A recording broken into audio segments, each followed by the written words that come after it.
you were crunching the numbers, right? We were in a conference room last night trying to figure out the different possibilities, what this would look like. You see the graphic there, USC at the top of the charts. A ton of blue chippers, 22 out of 35, either 4 stars or 5 stars.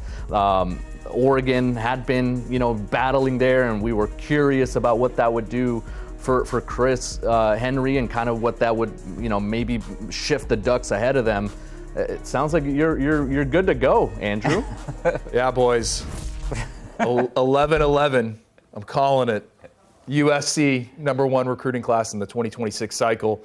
A heck of a job for Lincoln Riley, Chad Bowden, just what they were able to do. And Blair, you know it better than anyone, in California locally, but then nationally. And guys, where my mind goes with USC, in previous years, they would get involved in these recruitments and they would lose out down the stretch. We would see them in Georgia, we'd see them in Florida, involved with these high-profile guys. And as we got closer and closer to signing day, those guys would end up somewhere else. That is not the case now, right? And USC has been on the offensive, right?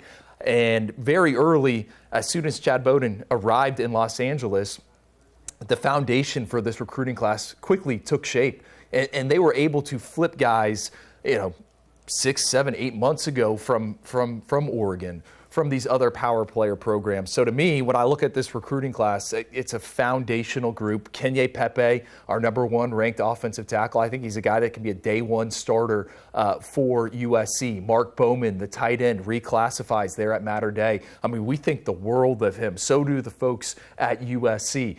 You can go up and down the list. Jonas Williams, the quarterback, I already talked a little bit about him, but I think in the Lincoln Riley offense, he gets the ball out fast. And for USC, who got 5-star quarterback Husan Longstreet last year, it's perfectly set up post Jaden Maeva for Husan Longstreet and Jonas Williams to battle it out. So top to bottom, this group is impressive. And it's the first time, guys, in 17 years that the SEC hasn't signed the #1 ranked recruiting class.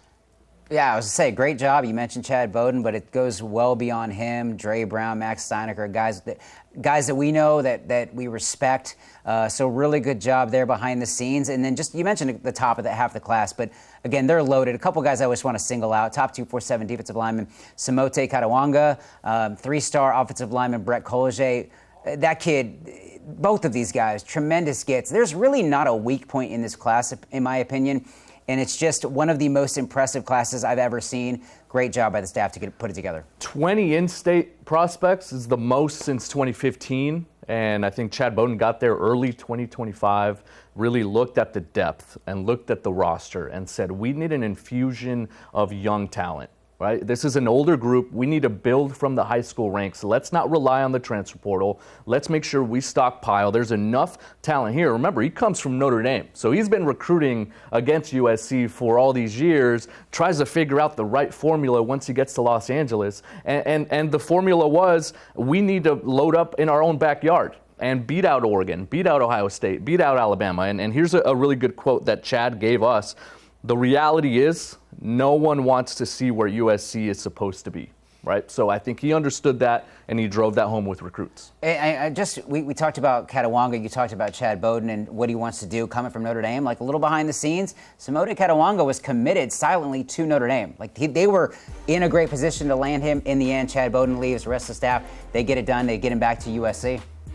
A few feet away from Chris Henry making his announcement, Caden Dixon-Wyatt flips from Ohio State to the Trojans. And, it's an impressive recruiting victory because he was committed to Ohio State since the spring, took no other official visits until that final secret official visit to USC Thanksgiving Day weekend. A lot of credit should go to Chad Savage, the inside receivers coach that made a difference there.